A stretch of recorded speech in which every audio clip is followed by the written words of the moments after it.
નમસ્કાર વિદ્યાર્થી મિત્રો, આજના વિડીયોમાં આપણે તમારે ઇંગ્લિશ ગ્રામર એન્ડ કમ્પોઝિશનમાં પેજ નંબર 41 ઉપર નોન વર્બલ ટેક્સ્ટ એટલે કે અશાબ્દિક લખાણ. કોઈ પણ માહિતી બે પ્રકારની હોય છે, વર્બલ અને નોન વર્બલ. વર્બલ એટલે શાબ્દિક અને નોન વર્બલ એટલે અશાબ્દિક. વર્બલ ટેક્સ્ટ એટલે શાબ્દિક લખાણ, મતલબ કે જેમાં તમને કોઈ સ્પેશિયલ વાક્યોનો ઉપયોગ કરીને સચોટ માહિતી આપવામાં આવે છે, જેમ કે નિબંધ, પત્ર, અહેવાલ, રિપોર્ટ વગેરે બધી વસ્તુમાં તમને શબ્દો ચોક્કસપણે દર્શાવેલા હોય છે, તો તે વર્બલ ટેક્સ્ટ છે. જ્યારે નોન વર્બલ ટેક્સ્ટમાં શબ્દોનો ઉપયોગ થયો હોતો નથી, એટલે તેને અશાબ્દિક લખાણ કહે છે. પરંતુ એનો મતલબ એવો નથી કે તેમાં કોઈ શબ્દો બિલકુલ હોતા જ નથી, પરંતુ અમુક નિશાનીઓ દ્વારા કે સંકેતો દ્વારા તમને સમજૂતી મળી જાય છે, માહિતી મળી જાય છે કે આ રીતનું વર્ક થવું જોઈએ. જેમ કે રોડ પરના ટ્રાફિક બોર્ડ એ તમને સમજૂતી આપે છે કે તમારે આ રીતે તમારે પાલન કરવાનું છે. એ સિવાય ટાઈમ ટેબલ, અમુક વસ્તુઓની જાહેરાતના બોર્ડ, વિઝિટિંગ કાર્ડ, ટિકિટનું તમે જે બુકિંગ કરાવો ત્યારે તમને જે ટિકિટ આપે છે એમાં પણ બધી માહિતી હોય છે કે આ તારીખ, આ સમય. એ સિવાય Aadhaar card, PAN card, passport, driving licence, આલેખ, ચાર્ટ, કોઈ પણ પ્રસંગના કાર્ડ. એ સિવાય બધી વસ્તુના જે તમને બિલ અપાય છે એની અંદર પણ વસ્તુને લગતી બધી માહિતી હોય છે. તો આ બધું નોન વર્બલ ટેક્સ્ટ કહેવાય છે. તો આજે આપણે તમારી કમ્પોઝિશનમાં પેજ નંબર 41 પર આવા જ કેટલાક નોન વર્બલ ટેક્સ્ટ સમજવાના છે. Chapter 3 non verbal text. સૂચના જુઓ. Read the data and answer the questions. માહિતી વાંચીને પ્રશ્નોના ઉત્તર લખો. અહીંયા તમને એક જાહેરાત જેવું આપેલું છે કે ચમક ડિટર્જન્ટ પાવડર. અહીંયા કપડાં ધોવાના પાવડરની વાત છે. નેટ વેઇટ એટલે ચોખ્ખું વજન 500 ગ્રામ. મેક્સિમમ રિટેલ પ્રાઇસ, મેક્સિમમ એટલે મહત્તમ. છૂટક વેચાણ કિંમત કેટલી છે? તો કે 20 રૂપિયા. ઇન્ક્લુઝિવ ઓફ ઓલ ટેક્સીસ એટલે બધા ટેક્સ એટલે કે કર એમાં આવી ગયા છે. ફ્રી એટલે મફત. 1 બાર ઓફ સુપર રીન એટલે કે સુપર રીન સાબુનો એક ગોટો એમાં ફ્રી આપવામાં આવે છે. મેન્યુફેક્ચર્ડ એટલે ઉત્પાદિત થયેલું છે. કોના દ્વારા? તો કે હિન્દુસ્તાન સોપ્સ લિમિટેડ દ્વારા. હવે અહીંયા આને લગતા પ્રશ્નો પૂછવામાં આવ્યા છે. પરીક્ષામાં તમને આવી ડિટેલ આપેલી હોય છે, એના આધારે પ્રશ્નો પૂછાય છે. પહેલો પ્રશ્ન છે, what is the name of the product? આ જે ઉત્પાદન છે એનું નામ શું છે? તો શરૂઆત ધ નેમ ઓફ ધ પ્રોડક્ટથી કરવાની. The name of the product is ચમક ડિટર્જન્ટ પાવડર. આ નામ છે એટલે એનો પહેલો અક્ષર કેપિટલ કરવાનો અને કોમામાં લખવાનું છે. બીજું છે, what is the price of the product? આ પ્રોડક્ટની પ્રાઇઝ શું છે? તો અહીંયા જુઓ પ્રાઇઝ લખેલી જ છે, તો જવાબ લખવાનો છે આખા વાક્યમાં. The price of the product is ₹20. અહીંયા તમને માહિતી આપેલી હોય છે, માત્ર તમારે વાક્ય છે એ પ્રશ્નના આધારે જવાબ માટે બનાવવાનું રહેશે. What is the net weight એટલે કે જે એનું છે ચોખ્ખું વજન કેટલું છે? તો અહીંયા લખેલું છે જુઓ, નેટ વેઇટ 500 ગ્રામ્સ. તો the net weight is 500 grams. GMS. Write the name of the company. હવે કંપનીનું નામ શું છે જેણે આનું ઉત્પાદન કર્યું છે? તો the name of the company is Hindustan soaps limited. પાંચમો પ્રશ્ન છે, what is free with the product? શું ફ્રી છે? તો અહીંયાથી જુઓ, 1 bar of super Rin. Super Rin નામ છે એટલે એનો પહેલો અક્ષર capital. Is free with the product. પછી તમને બીજી માહિતી આપેલી છે શ્રીનાથ પ્રોવિઝન સ્ટોરની, જે MG રોડ પોરબંદર ઉપર આવેલું છે. All grocery items. Grocery items એટલે કરિયાણાની વસ્તુઓ. Available here. આ કોઈનું વિઝિટિંગ કાર્ડ છે, એમાં એવું લખેલું છે કે ત્યાં બધી કરિયાણાની વસ્તુઓ મળે છે. આ એનું નામ, આ એનું સરનામું. એ લોકોએ એનો ટાઈમ પણ એમાં દર્શાવેલો છે. 9 AM to 9 PM એટલે કે સવારના 9થી રાતના 9 વાગ્યા સુધી ખુલ્લું રહે છે. ક્યારે? તો કે મંડે ટુ સેટરડે, મતલબ કે સોમવારથી શનિવાર. અને સન્ડેઝ ક્લોઝડ એટલે કે રવિવારે આ સ્ટોર બંધ રહે છે. હવે પ્રશ્ન છે એના આધારે, આ વિઝિટિંગ કાર્ડના આધારે, what is the name of the store? સ્ટોરનું નામ શું છે? તો the name of the store is Shrinath provision store. બીજું છે where is the store? Store ક્યાં આવેલો છે? તો the store is at MG road Porbandar. અહીંયા તમે કોઈ સ્થળ દર્શાવો છો એટલે એની આગળ તમારે એટ પ્રેપોઝિશનનો ઉપયોગ કરવો પડે. પછી છે વોટ ડઝ ઇટ સેલ? તે લોકો શું વેચે છે? તો ઇટ સેલ્સ, ડઝનો સેલ્સ થઈ જશે, ડઝનો ઉપયોગ થયો છે એટલે, અને જવાબ વખતે આપણે ડઝ કાઢી નાખી છે. It sells all grocery items. પછી અવેલેબલ હિયર એવું લખવાનું નથી, એ તો એમના કાર્ડની ડિટેલ છે. પછી છે when is the shop open? દુકાન ખુલ્લી ક્યારે હોય છે? The shop is open from 9 AM to 9 PM on Monday to Saturday. મતલબ કે રવિવારે નથી ખુલ્લી હોતી, પણ સોમવારથી શનિવાર સુધી એનો સમય છે સવારના 9થી રાતના 9. Van is the shop closed? Shop એટલે દુકાન, ક્લોઝડ એટલે બંધ ક્યારે હોય છે? તો the shop is closed on Sundays. પછી છે સિટી બુક સ્ટોર. અહીંયા સિટી બુક સ્ટોર એક ચોપડાની દુકાનની વાત છે, એનું તમને ડિટેલ આપેલી છે. 25% ડિસ્કાઉન્ટ છે બધી ટેક્સ્ટ બુક એટલે પાઠ્યપુસ્તક ઉપર, 15% ડિસ્કાઉન્ટ છે નોટબુક ઉપર. ઓફર વેલિડ અપ ટુ જૂન 30, 2014. અહીંયા તમને એક સમયગાળો આપેલો છે કે એમનો આ ડિસ્કાઉન્ટનો સમયગાળો છે કે આ ઓફર છે એ ક્યાં સુધી રહેશે? તો કે 30 જૂન 2014 સુધી. અહીંયા તમને એનું એડ્રેસ આપેલું છે, આણંદની દુકાન છે, સન્ડેઝ ઓપન. અહીંયા સન્ડેના ખુલ્લી રહે છે, જુઓ તમે, અહીંયા સન્ડેઝ ક્લોઝડ લખેલું છે, અહીંયા સન્ડેઝ ઓપન લખેલું છે. હવે તમને એમ કીધું છે એનો ટાઈમ શું છે? તો કે 10 AM to 8 PM. હવે AM એટલે સવારનો સમયગાળો, સવારના 10થી રાતના 8 સુધી ખુલ્લી હોય છે. નીચે લોકોએ સૂચના નોંધ લખેલી છે, we have no other branch anywhere in the city. અમારી બીજી કોઈ શાખા, મતલબ કે આ લોકોની પોતાની બીજી કોઈ દુકાન ઇન ધ સિટી એટલે શહેરમાં નથી.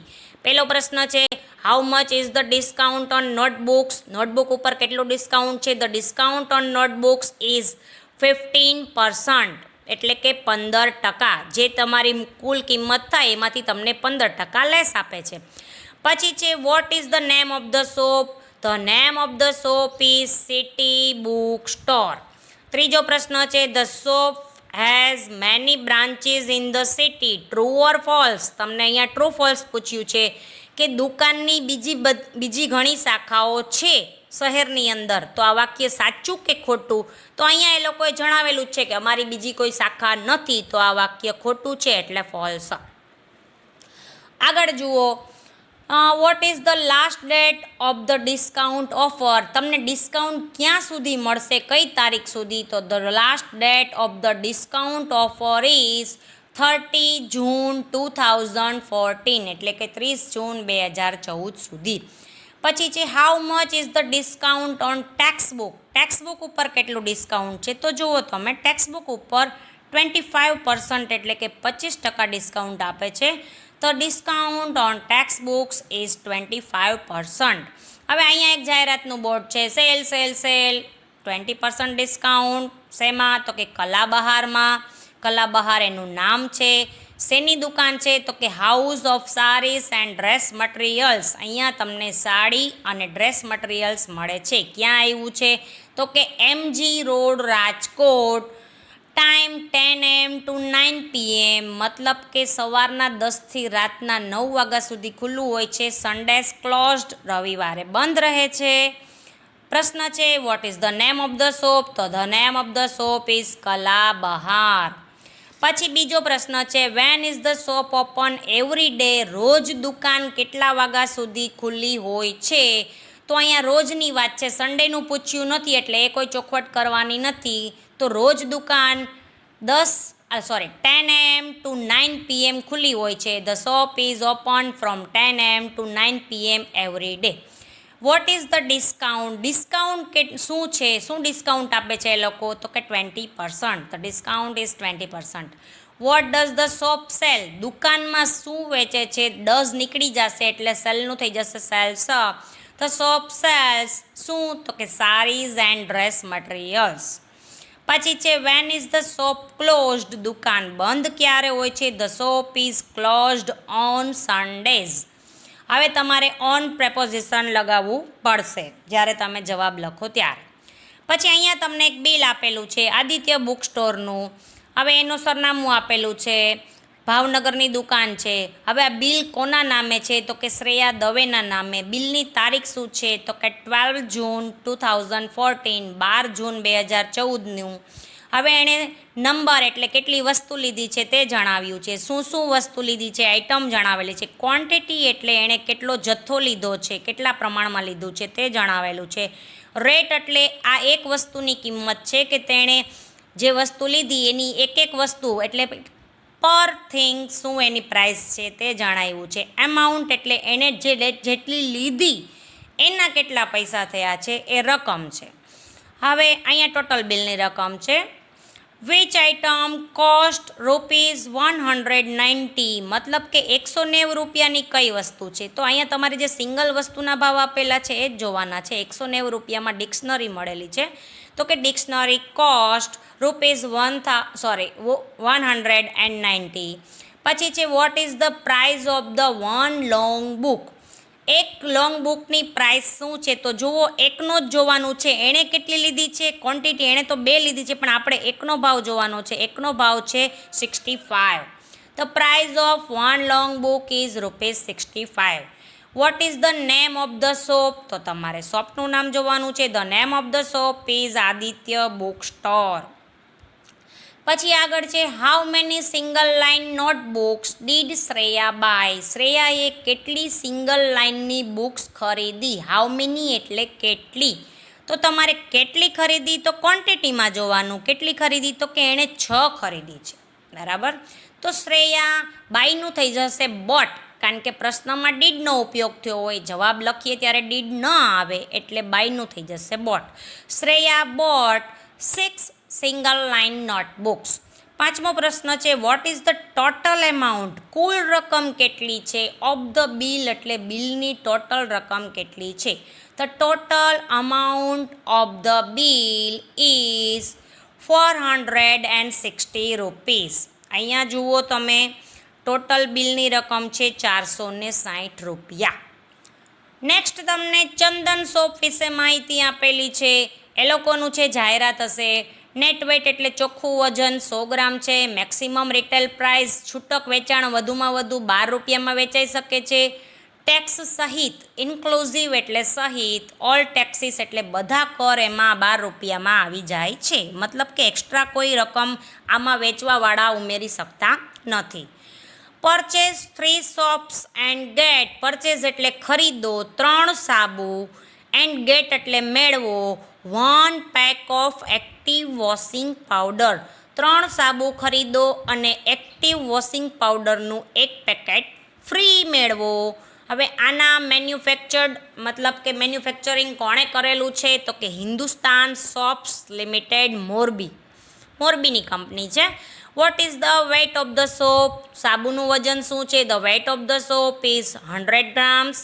બીજો પ્રશ્ન છે what is the price of the soap? સોપની પ્રાઇસ શું છે? તો જુઓ ₹12. The price of the soap is ₹12. Who is the manufacturer of this shop?